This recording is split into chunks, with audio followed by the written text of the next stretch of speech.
The Arcanum Tarot Deck, the hybrid Tarot-Oracle Deck. Can it be used to teach you tarot? Now, I don't claim to be a tarot reader, but I did have someone pick me up this copy of the Arcanum Tarot-Oracle Deck hybrid deck, and this is designed as a tutor.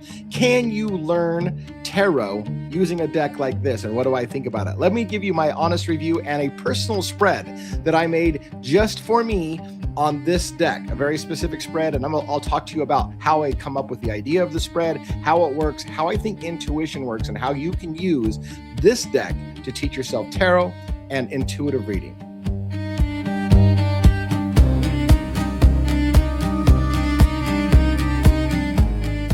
Now, as I said, I had a video I already made where I opened up and unboxed the Arcanum deck from plastic, and the video got corrupted. That's always a sign something's weird going on. I think I can salvage the card by card review of the deck, and so I'm going to go ahead and splice that into this video. But first I want to show you a little bit about the deck, tell you a little bit about the deck, show you the card design that I made, explain it to you, and then I'll end with the video of all the cards set to music so you can see them all premiered. All right, let's get into it.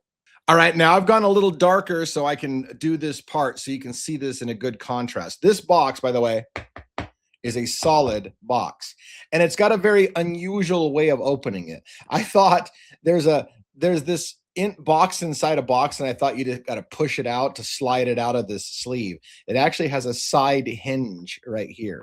So if you look, there's kind of a magnetic mechanism in here on the side, and it opens up right there. See how you can hear it kind of snapping. Very cool deck construction. They have a list of the tarot symbols of each of the suits, and I'm sorry it's a little blurry on this page. And then you've got down here your court cards, page, knights, queens, and kings. It explains some basics about it. Again, this is a tutor deck. It explains some things about the Arcanum in there as well. And by a tutor deck, what it means is it's going to, I'm going to just show you a card, for example. Each card in this deck has a name that's non-traditional.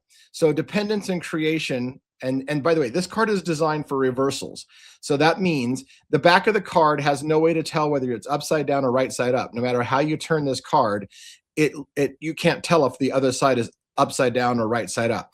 That means the deck is designed for reversals, meaning that you might read cards differently if it's upside down, and you purposely shuffle the deck so that cards could be right side or up or upside down.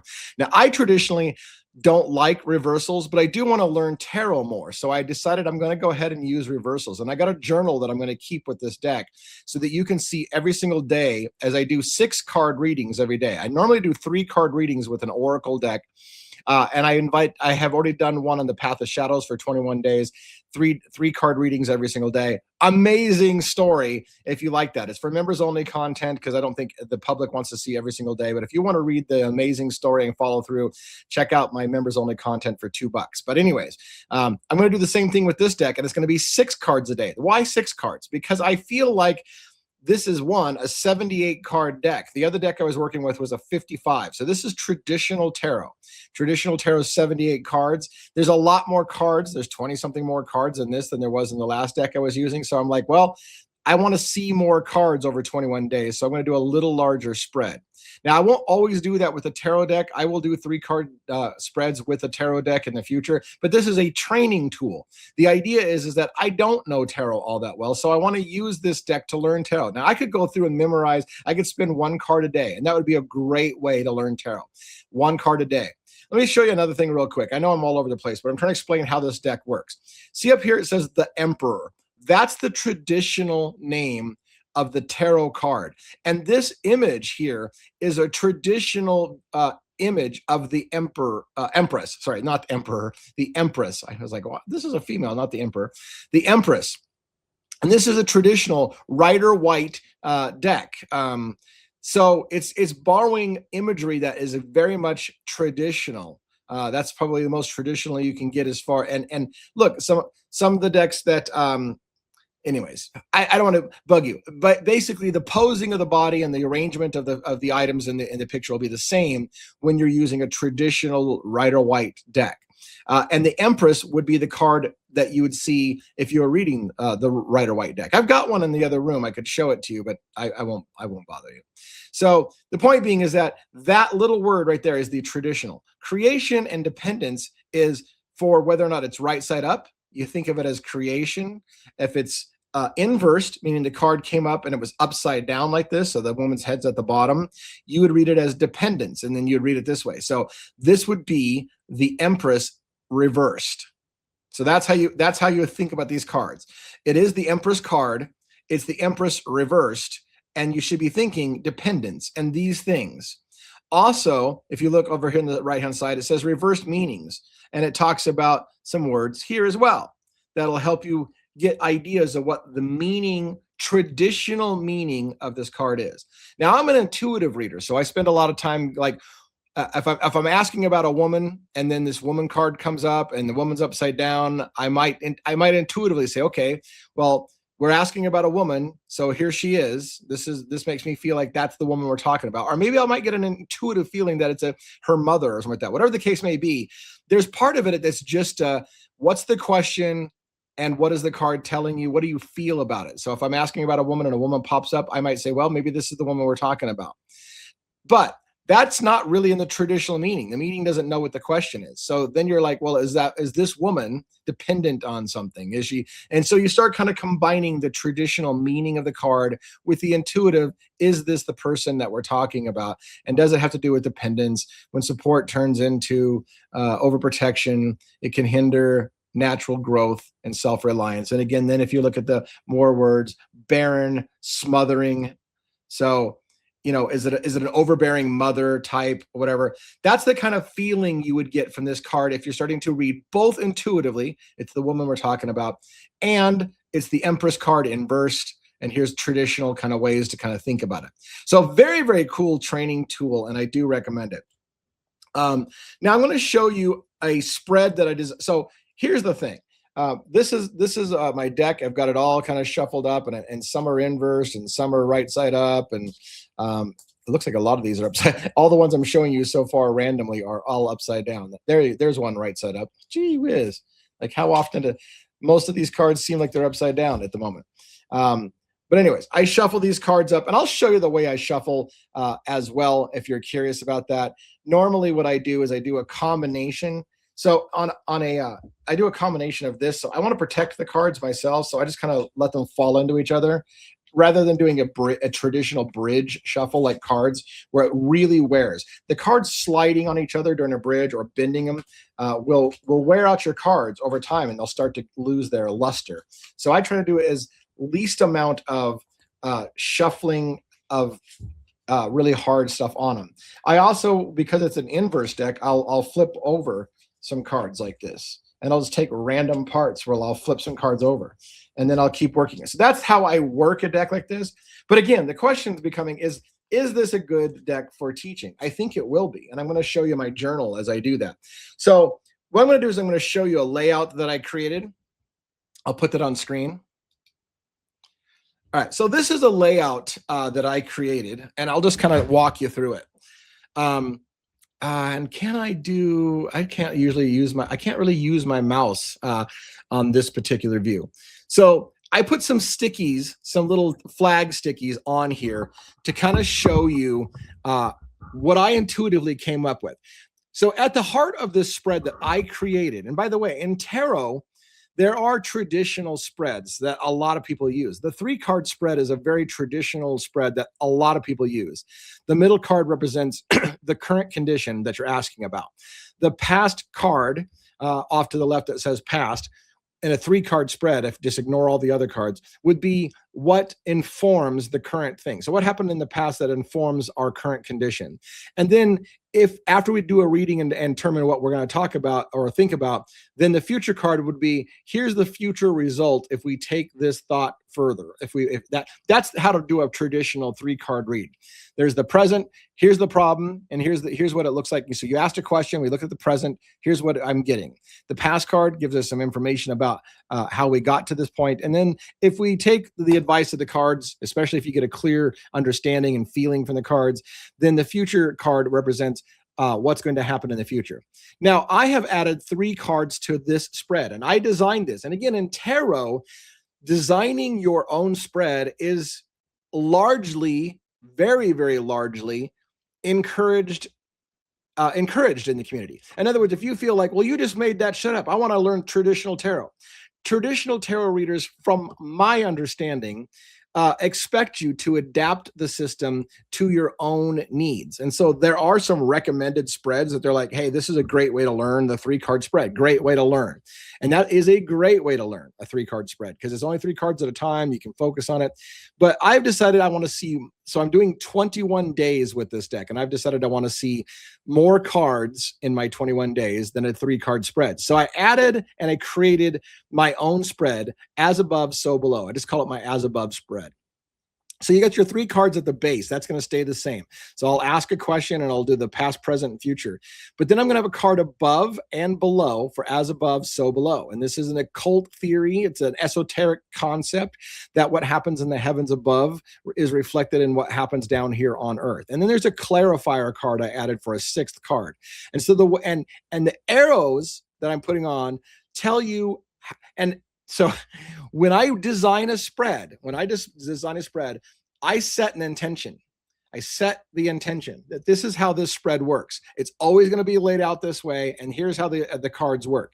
I set that intention because when I start working the cards, I don't want to change my mind about what things mean because the card came up in a place I don't like. So you set the intention. This is what I'm going to do. This is how it's always going to be. This is how we use this spread. And that's something you can determine yourself, and it's totally within the bounds of tarot. So you say, okay, I'm going to use this spread. I designed it. For me, there's the past, present, and future cards, and then I've got the as above and the so below when the clarifying the card.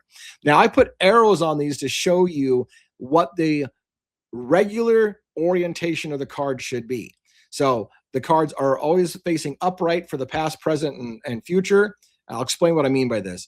And then as above, you can see the arrow pointing one way, and so below the other way. So what I'm saying by that is, because the cards are laid sideways, how do I know what the top's supposed to be or the bottom is supposed to be to know if the card has been inversed?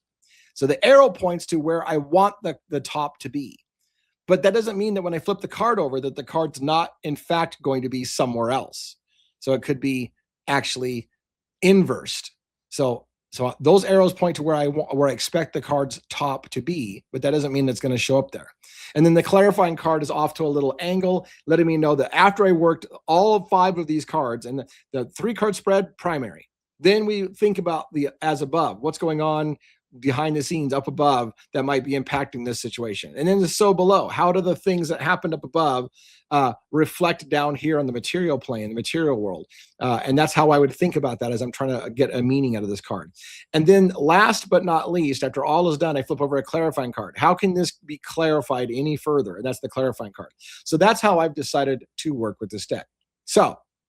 So I will tell you that intuitively, it seems like the Arcanum Tarot is going to be a really good deck for learning tarot. And sorry, it's a little dark. I'm having to mess with lighting in my room. It is going to be really good. I am going to do 6 cards a day for 21 days and keep a journal for members only. The members only can see the journal because, again, that's not real good daily content to put on YouTube, I don't feel. So I'm going to let you get a peek behind the scenes, and it won't be videos. It'll be a blog format. So I'll take a picture of every day's 6-card spread, and then I will describe in a journal format what my thoughts were. And the way I do it, by the way, because some people have asked me, are you using AI? Sort of and sort of not. What I do is I use an AI assistance for making the draft of the journal faster.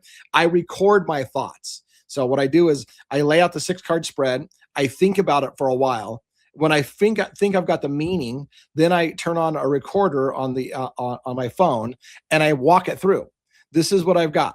This card means this. This card means this. This tells me this. The as above card tells me this. The so below card tells me this. And the clarifier seems to indicate this.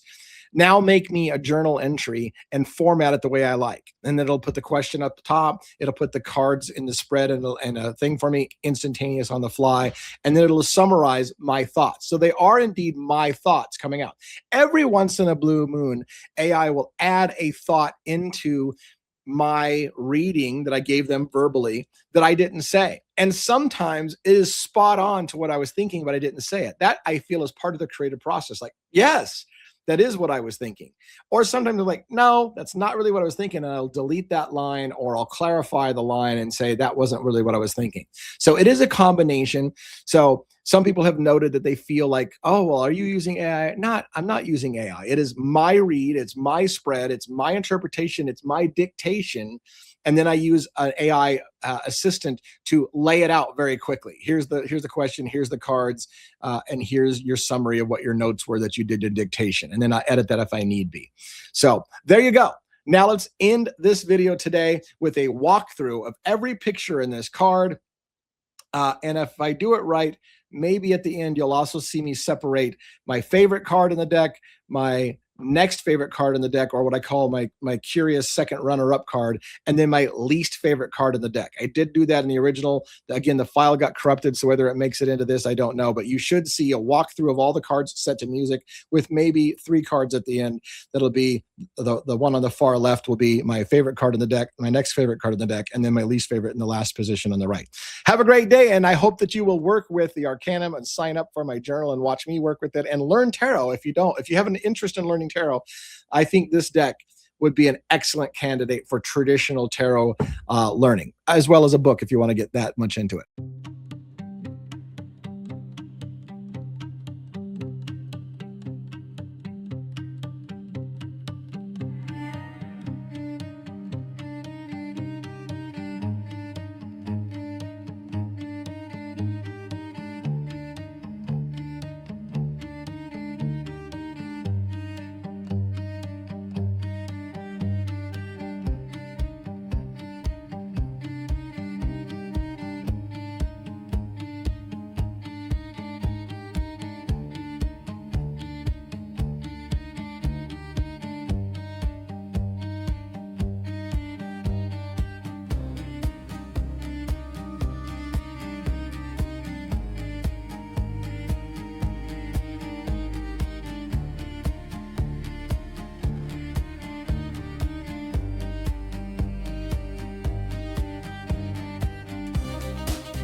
So that's the main deck. We're going to set that aside. We're going to look for my favorite and my least favorite.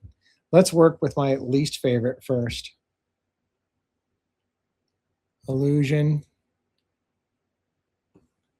We're looking for the least favorite card on the deck, the one that I just don't really connect with at all.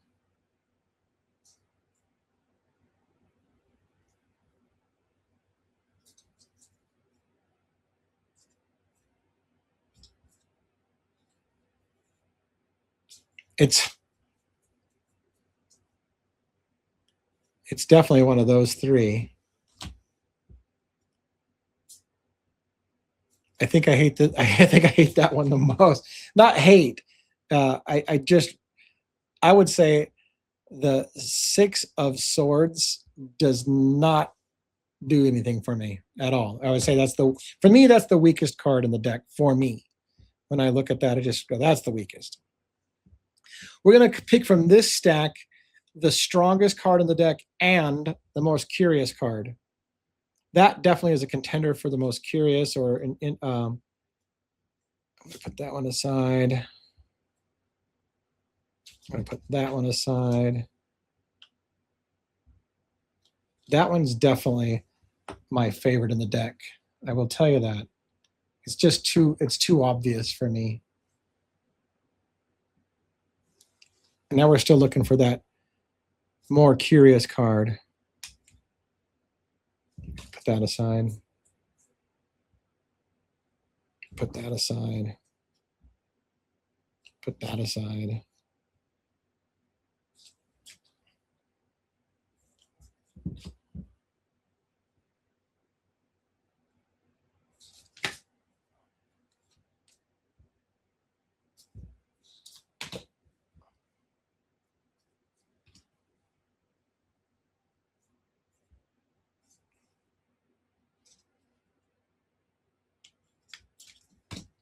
So one of these three cards is coming again. This death card is my favorite in the deck. This would be my least favorite, and those seem to be obvious. I'm struggling with which one of these is my kind of runner-up curious card of note. I really love that. I'm intrigued by that. It's this. So, which is Judgment. So Death, strongest card in the deck for me. Judgment, second strongest card in the deck for me. And look at the similarities. It's these color schemes, the deep blues, and the highlights of yellow and sun glint, or whatever you want to call that. Maybe there's a commonality in why I love these two cards. And this one, my least favorite. This guy's head that almost feels like it's backwards from his shoes, or I don't know what the hell's going on. It just doesn't seem right. It gives me the creeps. So there you go. That was it for my impressions of, and look at that card fell out. That's interesting. So again, the deck splits on the side. This box splits on the side, and it opens up like this really cool coffin. It feels like the cards are in a coffin. Tales from the Crypt. It feels like a coffin. There is the Arcanum. Thanks for watching. Hope you enjoyed it, and we'll see you on the journal.